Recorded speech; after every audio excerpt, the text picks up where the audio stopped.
आपल्या सर्वांनाच कल्पना आहे की माननीय अण्णांनी 30 तारखेपासून उपोषण करण्याचा निर्णय घेतला होता। काही महत्त्वाच्या मुद्द्यांवर सातत्याने त्यांचा आग्रह होता। मागच्या काळात ज्यावेळी माननीय अण्णा उपोषणाला बसले होते आणि त्यावेळी त्यांना काही आश्वासनं दिली होती, त्यातल्या बऱ्याचशा आश्वासनाची पूर्तता देखील झाली। विशेषतः त्यांच्या आग्रहामुळे केंद्र सरकारने कोल्ड स्टोरेज आणि भंडारण याच्याकरता 6000 कोटी रुपये दिले। त्यांना आश्वासन दिल्यानंतरच केंद्र सरकारने किसान सन्मान निधी सुरू केला। त्यांना दिलेल्या आश्वासनाप्रमाणे जीएसटी कमी केला। असे अनेक मुद्द्यांवर त्यावेळी निर्णय घेण्यात आला। मात्र काही अजून मूलभूत मुद्दे होते की ज्या मुद्द्यांच्या संदर्भात त्यावेळी सूचित करण्यात आलं होतं की उच्चस्तरीय समिती गठीत करून आणि त्याच्या माध्यमातून त्याच्यावर निर्णय केला जाईल।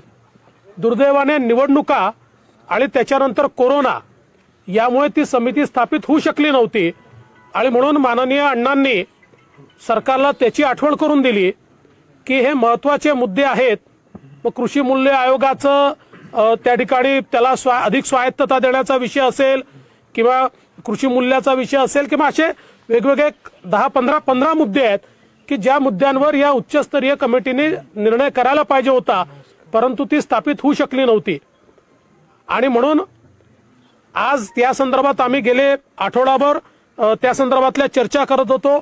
मग मी आणि गिरीश महाजन आम्ही दिल्लीला गेलो, कृषी मंत्र्यांकडे बैठक झाली, एक उच्चस्तरीय बैठक झाली। मध्ये आपले राधाकृष्ण विखे पाटीलजी देखील येऊन अण्णांशी चर्चा करून गेले आणि त्या माध्यमातून त्यांचं सगळं म्हणणं समजून आणि जे मुद्दे राहून गेले होते ते सगळे मुद्दे एकत्रितपणे आम्ही केंद्र सरकारसमोर मांडले, त्याच्यावर त्याचा निर्णय घेतला। काल पुन्हा माननीय अण्णांशी काही चर्चा झाल्यानंतर त्यांनी अजून 2-3 मुद्दे आम्हाला सांगितले की हे देखील समाविष्ट होणं गरजेचं आहे।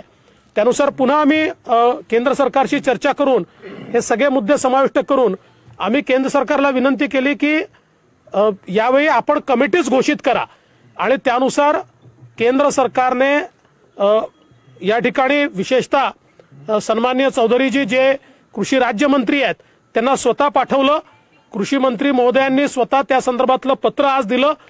कमिटी देखील घोषित केली, ज्या कमिटीमध्ये स्वतः कृषी मंत्री त्याचे अध्यक्ष आहेत, कृषी राज्यमंत्री हे त्या समितीत आहेत, त्याच्यासोबत नीती आयोगचे जे तज्ज्ञ आहेत ते त्याच्यामध्ये आहेत आणि असे काही तज्ज्ञ केंद्र सरकारच्या वतीनं आणि माननीय अण्णा देतील ती नावं, अण्णा लवकरच ती नावं कळवणार आहेत अशी ही समिती असेल। या समितीला 6 महिन्याचा अवधी देण्यात आलेला आहे की ज्या 6 महिन्यामध्ये या सगळ्या मुद्द्यांवर ही समिती निर्णय करेल आणि कारवाई करेल। यासोबत मागच्या काळामध्ये आपल्याला कल्पना आहे की माननीय अण्णांनी लोकायुक्त लोकपालच्या संदर्भात खूप मोठं आंदोलन केलं आणि त्यानंतर देशामध्ये त्याचा कायदा तयार झाला।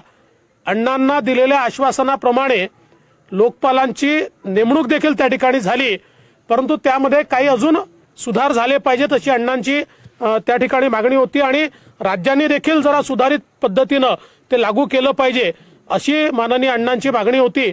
त्यानुसार त्याचीही उच्चस्तरीय बैठक ही लवकरच दिल्लीला बोलवण्यात येऊन माननीय अण्णांना त्या ठिकाणी निमंत्रित केलं जाईल आणि ज्या काही त्यांनी त्रुटी दाखवल्यात किंवा सुधारणा अपेक्षित आहेत अधिकच्या त्याही संदर्भात आणि त्यासोबत निवडणूक सुधाराच्या संदर्भात देखील माननीय अण्णांनी भरपूर पत्रव्यवहार केंद्र सरकारसोबत आणि निवडणूक आयोगासोबत केला आहे आणि त्याचे अधिकार जरी निवडणूक आयोगाला असले तरी देखील निवडणूक आयोग केंद्र सरकारचं मत मागवत असतं आणि म्हणून या सगळ्या विषयात केंद्र सरकारचं मत तयार करून ते निवडणूक आयोगाकडे गेलं पाहिजे। अशा सगळ्या मुद्द्यांच्या संदर्भात एक उच्चस्तरीय बैठक ही दिल्लीत आयोजित केली जाईल, ज्यामध्ये माननीय अण्णांना त्या ठिकाणी निमंत्रित केलं जाईल आणि त्यातनं हे सगळे जे महत्त्वाचे मुद्दे आहेत आणि विशेषतः या समितीच्या माध्यमातून शेतीशी संबंधित शेतकऱ्यांशी संबंधित जे वेगवेगळे मुद्दे आहेत त्या सगळ्या मुद्द्यांवर समाधान त्या ठिकाणी काढलं जाईल। आणि मी अण्णांना ही विनंती केली की थोडा उशीर झालाय खरं आहे, पण त्याकरता ज्यावेळेस मागच्या वेळेस आम्ही आलो त्यानंतर निवडणुकीची आचारसंहिता लागली आणि त्यानंतर आपल्याला कल्पना आहे की नवीन सरकार बनल्याबरोबर या ठिकाणी मोठ्या प्रमाणात कोरोनाचा प्रादुर्भाव झाला आणि यामुळे याच्यावर कारवाई आम्ही करू शकलो नाही.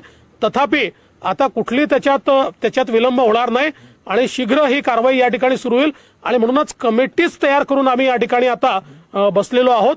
मला विश्वास आहे की अण्णांनी शेतकऱ्यांच्या हिताकरता आणि देशहिताकरता जे मुद्दे मांडले आहेत त्याचं पूर्ण समाधान येत्या काळामध्ये मिळेल आणि म्हणून आम्ही अण्णांना त्या ठिकाणी विनंती केली की अण्णांनी आपलं जे उपोषण आहे ते या ठिकाणी स्थगित करावं आणि या समितीच्या माध्यमातून काम करावं.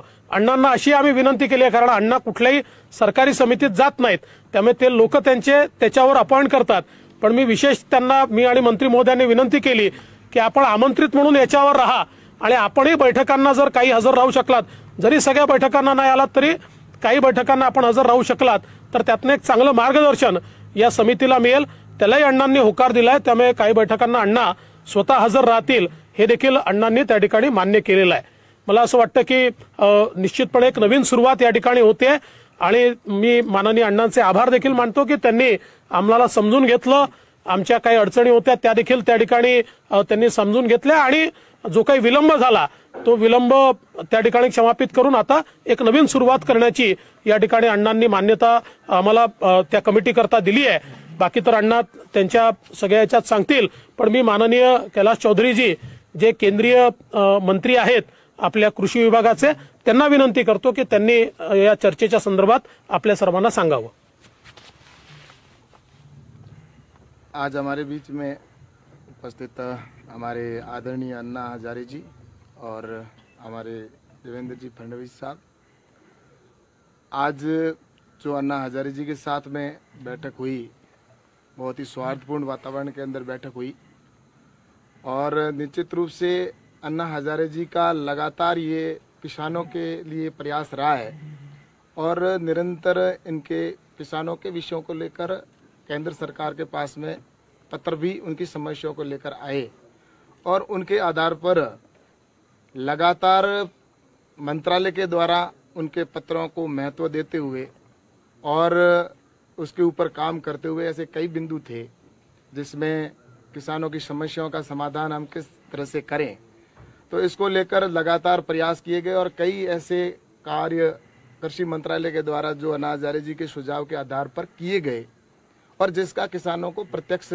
आज उसका लाभ भी मिल रहा है, जिसमें उन्होंने किसानों के लिए आज चाहे एमएसपी की विषय पर पहले जब पत्र आया था तो कहा था तो एमएसपी को 1.5 गुना करने का विषय था तो 1.5 गुना किया गया और साथ ही किसानों के लिए आर्थिक सहायता का विषय था तो उसके ऊपर भी किसान सम्मान निधि के तौर पर 6,000 रुपये प्रतिवर्ष किसान के खाते में डालना प्रारंभ किया. हर 4 महीने के अंदर किसान के खाते में 2,000 रुपये डाले जाते हैं और ये लगभग 10 करोड़ किसानों के खाते में आज दिन तक ये पहुंच चुके हैं. इसी तरह से चाहे कोल्ड स्टोरेज या वेयर हाउस के लिए बजट का प्रावधान हो तो उसको भी व्यवस्था की गई और साथ ही फसल बीमा के बारे में कहा गया तो फसल बीमा योजना के अंदर जिस तरह से उसमें सुधार किया गया, आज फसल बीमा योजना है उसको स्वैच्छिक किया गया है कि कई ऐसे किसान थे जो फसल बीमा का लाभ जिस तरह से उनको लगता है कि नहीं लेना चाहिए, हमें उनका प्रीमियम लगता था लेकिन उनको कभी उसका उपयोग नहीं होता था तो उनकी भी जो शिकायतें थी तो उसके ऊपर भी स्वैच्छिक किया गया है. और कुल मिलाकर अन्ना हजारे जी के जो भी पत्र आए उनको हमने समय पर जवाब भी दिया और बजट के अंदर भी उन्होंने कहा था कि बजट को बढ़ाया जाए.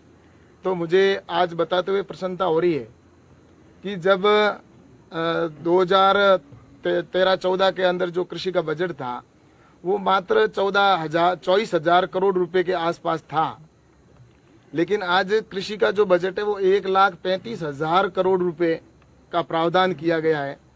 तो इससे साफ जाहिर होता है कि नरेंद्र मोदी जी की जो सरकार है वो किसानों के हित में लगातार निर्णय करती आ रही है.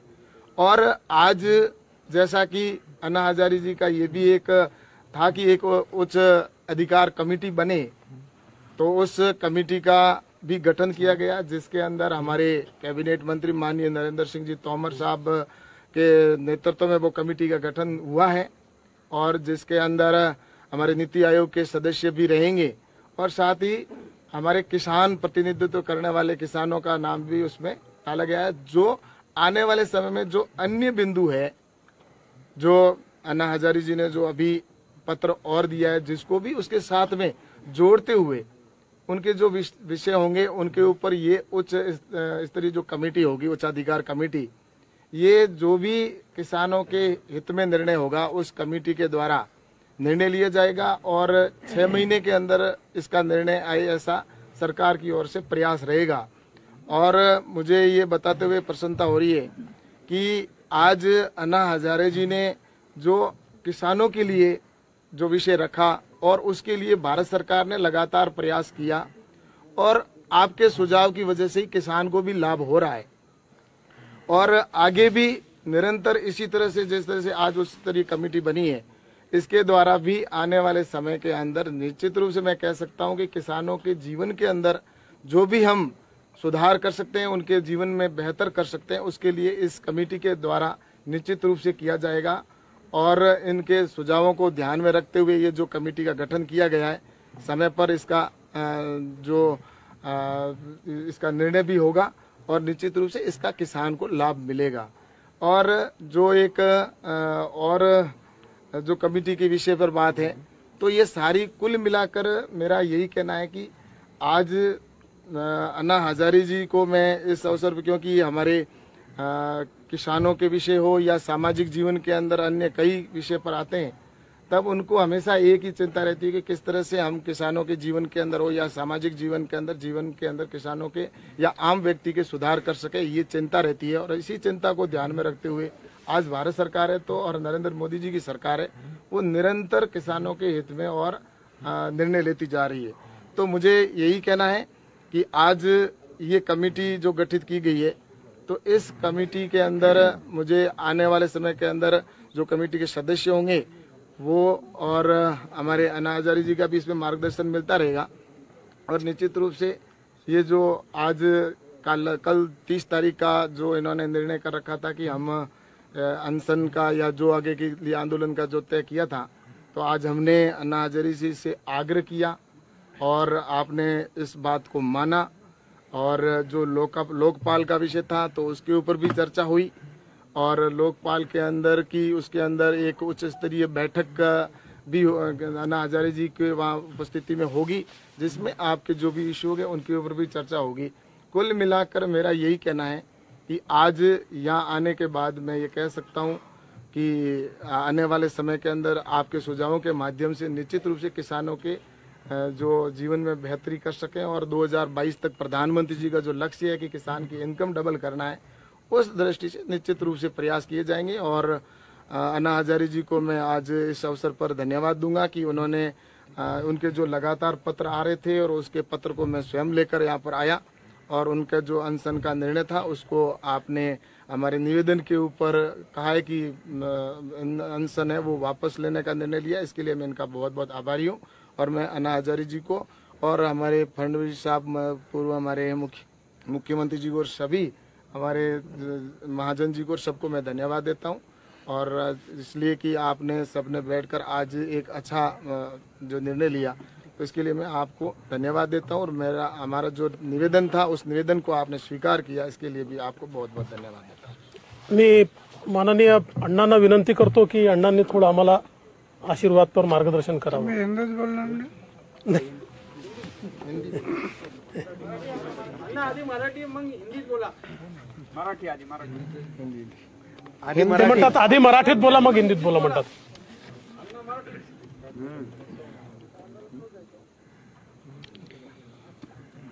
अनेक वर्ष मी समाज, राज्य आणि राष्ट्रहितासाठी आंदोलन करत आलो। घटनेने दिलेला अधिकार आहे, आमची घटना तिने दिलेला अधिकार आहे। हा अन्याय अत्याचार जंतर होत असेल तर अहिंसेच्या मार्गाने, शांततेच्या मार्गाने आंदोलन करणं हा दोष नाही आणि म्हणून मी अनेक वर्ष करत आलो। आता यावेळेला 4 वर्षापासून शेतकऱ्यांचे जे प्रश्न आहेत की शेतकरी आत्महत्या करतो, तो त्याचं पीक जे काढतो त्या पिकावरती जो खर्च आला तो खर्च त्याला मिळत नाही. स्वामीनाथन आयोग जो आहे, स्वामीनाथन आयोगचा अहवाल सरकारने स्वीकारलेला आहे आणि स्वामीनाथन आयोग म्हणतोय की लागत मूल्य जो खर्च आला त्याच्यापेक्षा 50% वाढवून द्या, मग तो आत्महत्या करणार नाही. आणि ते सरकारने मान्य केलं. मला पण लेखी आश्वासन दिलं आणि त्याच्यामुळं मी हे प्रयत्न करत करत इथपर्यंत आलो. पण दिलेले आश्वासन पाळले नव्हते म्हणून उद्या मी परत उपोषण करायचं ठरवलं होतं.